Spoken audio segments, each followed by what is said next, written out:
Honorable DC,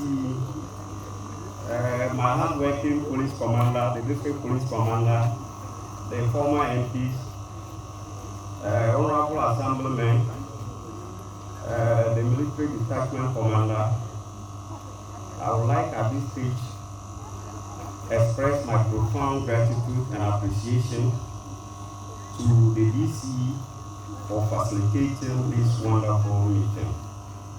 I also like to pledge on behalf of entire Konkombes within Pandai district that we are going to observe the peace and also ensure peaceful coexistence with our neighbors. We are not going to do anything that will disturb the peace within this area. At this juncture, we have spent a lot of time.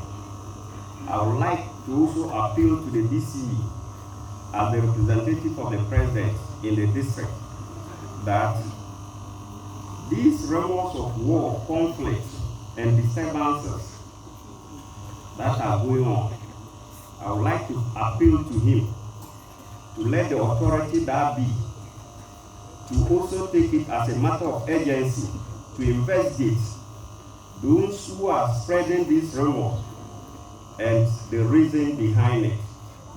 Having said this, I also appeal to the government to also do well and investigate and ensure lasting peace among Konkombes.